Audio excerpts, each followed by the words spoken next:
Welcome to another DragonLance Saga review episode. It is Misham Yurth Green, the 27th. My name is Adam, and today I'm going to give you my spoiler review of Return of the Exile by Mary H. Herbert.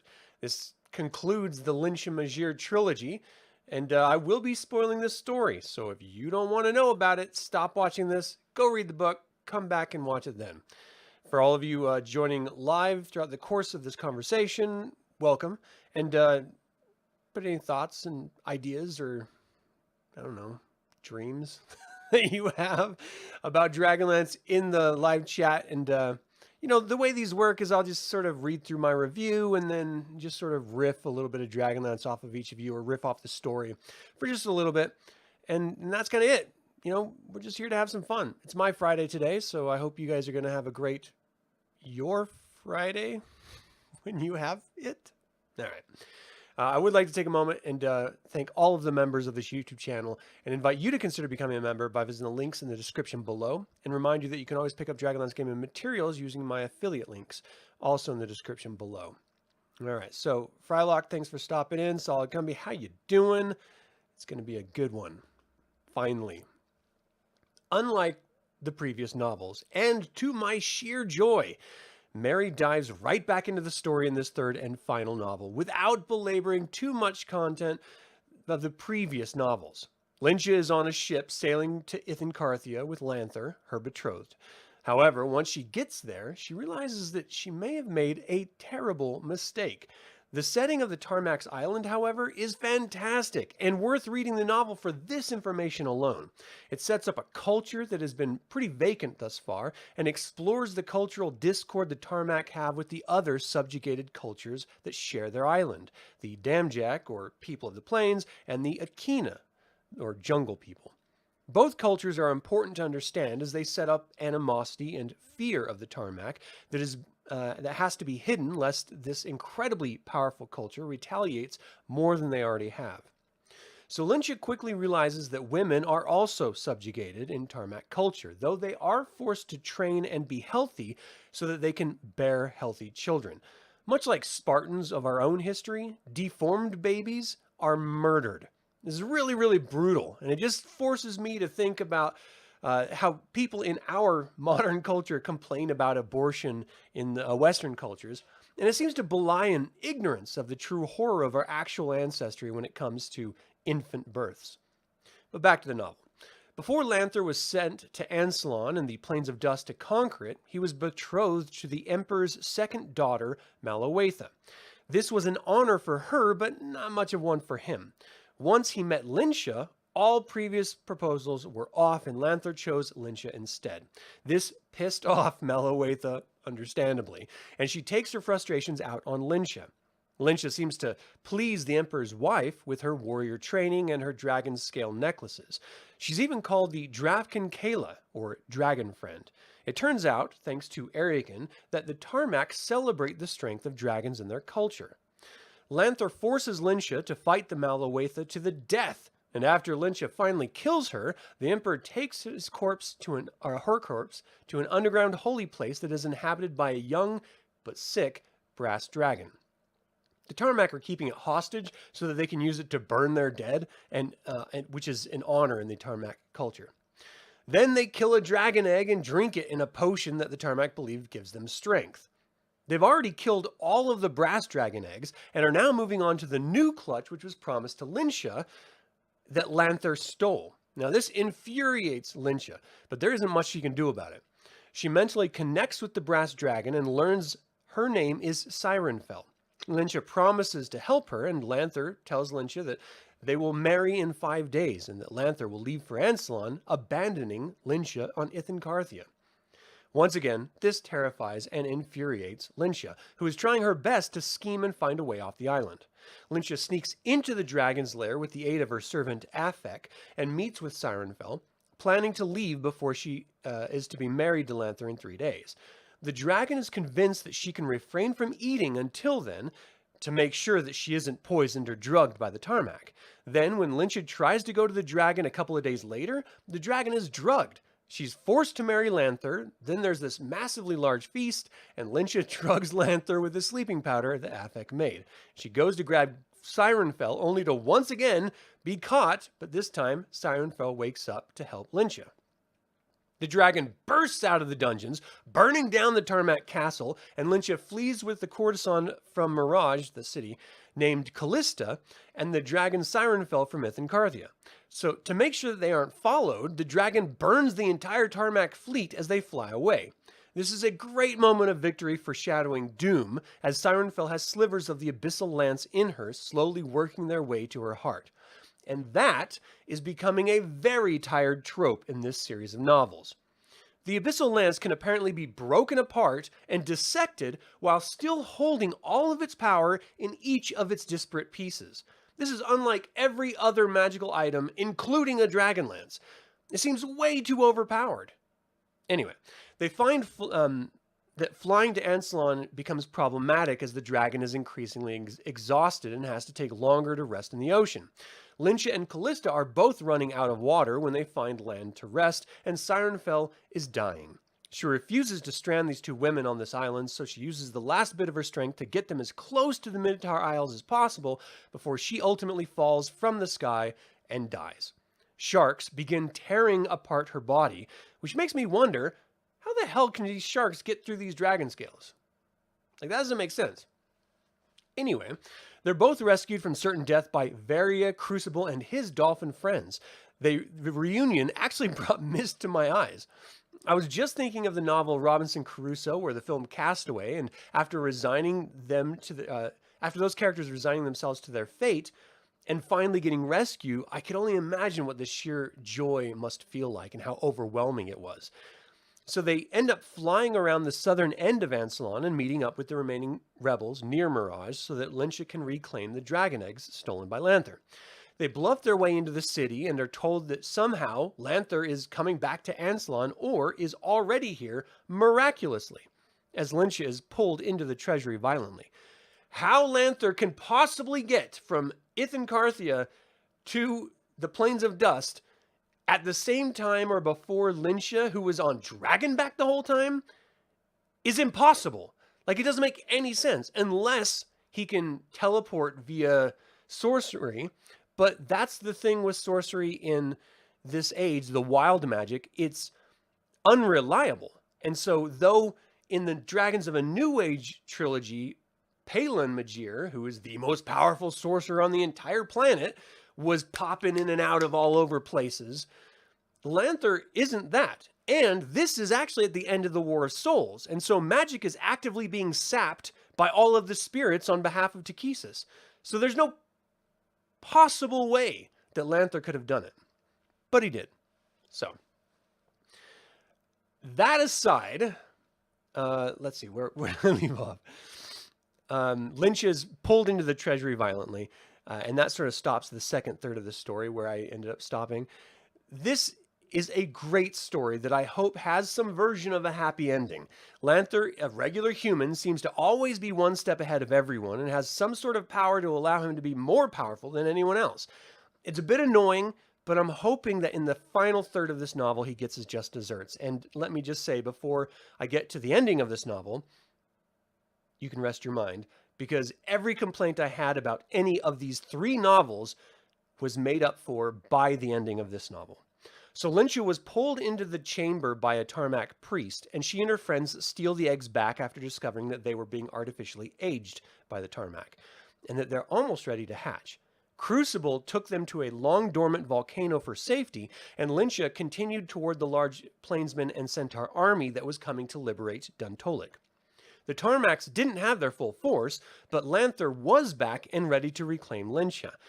It was revealed that the Tarmak prophecy Ariakan claimed to be the personification of ended up being a lie, and the true Amarel, or demigod, was to be from the Draf Ken Kayla, which is Linsha. So Lanther wants his son, who is going to be the actual Amarel, and he doesn't even care whether he has to do what he has to do to Linsha to get that child.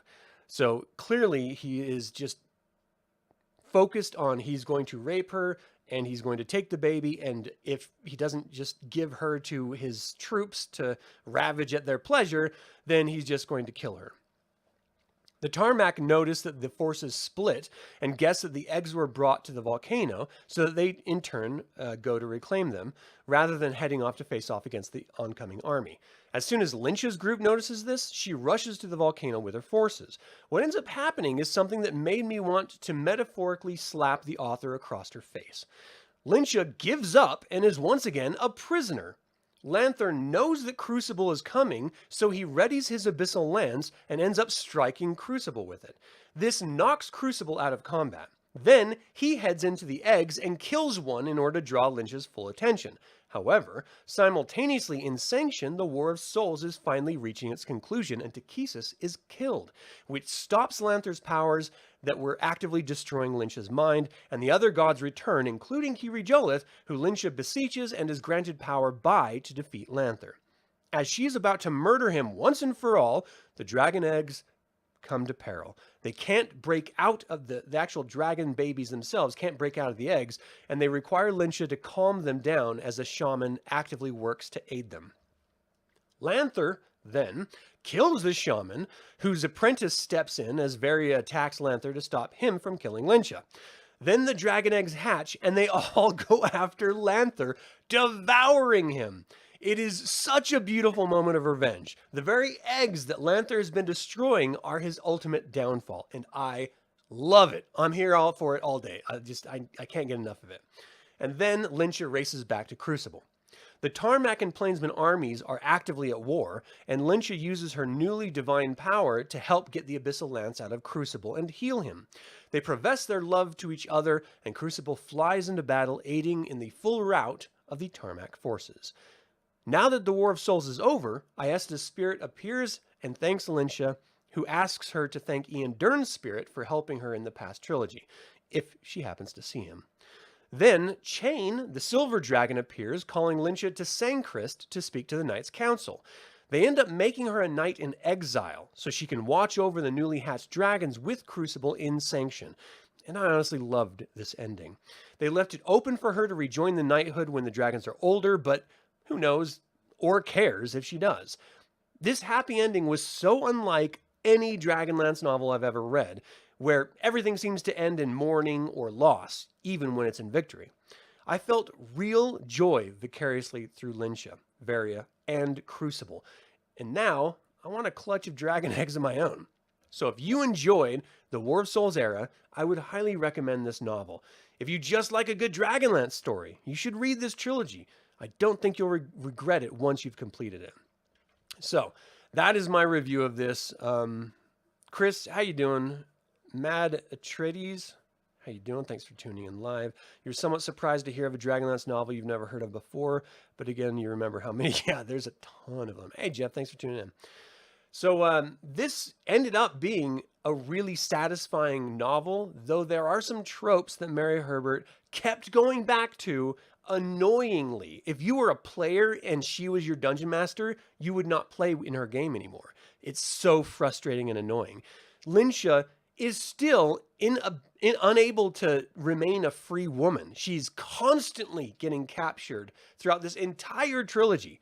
It is so annoying and frustrating. She is constantly used against other characters, and she willingly goes along with it. Or vice versa, which makes zero sense. And this Abyssal Lance nonsense, where you can just take off tiny little slivers of it, stick it in someone, and it'll slowly make their way into their heart, is the stupidest shit I ever heard in my life. I don't care if it is from the Abyss or if it was forged by Takesis herself. You break apart a magic item, the magic is gone. That's the whole reason in the 5th Age that sorcerers were looking for magic items to destroy them, use that power to then enhance their spells. But you just happen to have this one artifact that it doesn't matter if you break it apart into as many pieces as you want, the main piece always remains powerful, and every subsequent tiny sliver has the same power as the main piece? Get the hell out of here. That's stupid. That's ridiculous. So, constant kidnapping, thumbs down. Super powerful Abyssal Lance toothpicks, thumbs down. Just the dumbest shit ever. However, as annoying as Lanther has been throughout this entire trilogy, to finally see him get what's coming was great. And it was totally worth it too, because you knew it was coming. You knew that ending was in the mail as soon as he went to that clutch of eggs in the volcano. You're just like, oh, you know what would be a great ending if this happened? And then it happened. So that made me feel really good. And I don't know what it was, but I was going through this weird emotional sort of roller coaster at the very end of this novel. The last 3 or 4 chapters really were getting to me. The fact that Lanther and Crucible finally, I'm sorry, not Lanther, but Linsha and Crucible finally reconcile their differences. She understands that because she's heard of Gilthanas and Silvara, that she has to,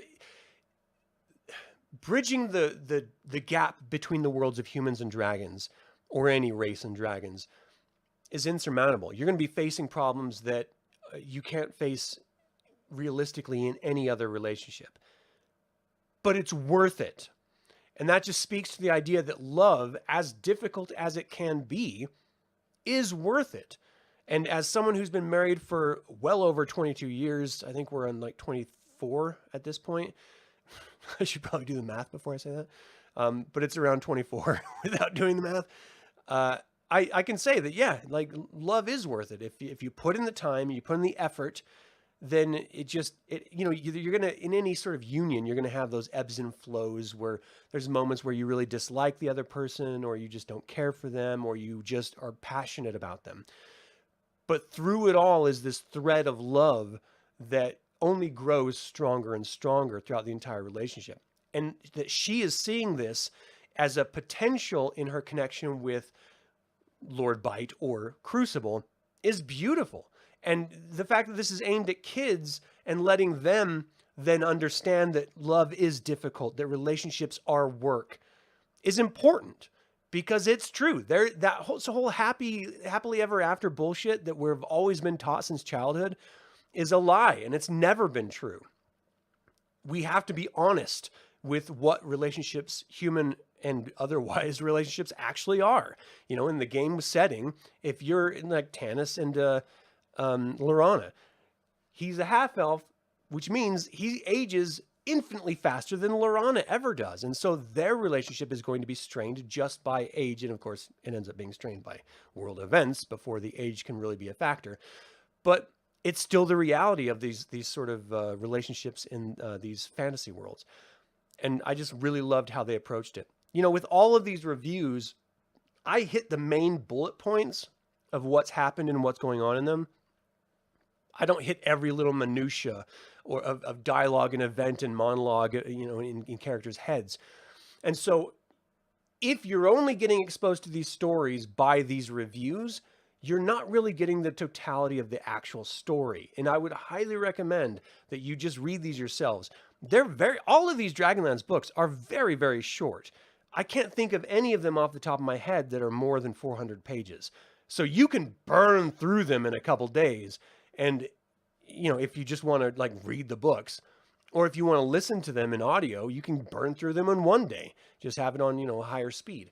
And so you really get a lot more out of them than I'm presenting in this. I'm just doing this to be succinct and direct about how I felt about the totality of the novel rather than giving you a beat by beat synopsis. You know what I mean? So this one in particular, it really made me feel good. And it made the aspects of the other novels that I really didn't like just infinitely overlooked. Like, I just don't care about what bothered me anymore because it was that good. And Mary Herbert isn't that great of an author, if I'm going to be honest. I mean, she's okay. You know, Clandestine Circle was great. This one ended up being great, but she uses tired tropes over and over and over again. Her female characters are never strong. The male characters are always stronger, and they can overtake everyone, whether it's a dragon or whether it's a female. It's just like the guys always beat the shit out of the girls, which is another shit trope. Like, I'm tired. I'm so tired of this idea that every warrior culture has to subjugate their women. We have our own human histories of women warriors in cultures, of women being the landowners in different cultures. why it always has to be the guy is just the monster who abuses women, it's tired. Like, move past it. We are in a time where first of all, it never made sense, but we're in a time when we should be able to get past that idea and just allow women to be powerful because they're just themselves, not because they're women, not because they're a certain species of woman, but just because it's a character, and this character can have strength, inner directive, passion, and a sense of purpose without having a male to define her. It's always bothered me about fantasy tropes, and Dragonlance has always done a great job of trying to skirt around it or avoid it. Mary Herbert dived deep into it, and it sucked. But again, the story ended up working out, so we had to look for the good in all the nonsense as well. But that's all I had. So thanks, guys, for tuning in. This has ended up being like a really short review. Actually, a lot shorter than I expected it to be. So that's going to be it for my review of Return of the Exile by Mary H. Herbert. What did you think of the Abyssal Lance? Do you think the Tarmak would rebuild their ships and try to reinvade the Plains of Dust? And finally, how do you feel about Linsha Majere's journey? You can always email me at info@dlsaga.com or leave a comment below. I would like to take a moment and remind you to subscribe to this YouTube channel, ring the bell to get notified about upcoming videos, and click the like button. All of that goes to help other Dragonlance fans learn about this channel and its content. And this channel is all about celebrating the wonderful world of the Dragonlance Saga. Thank you so much for joining the celebration. Once again, this has been Adam with Dragonlance Saga. Until next time, Slàinte mhath.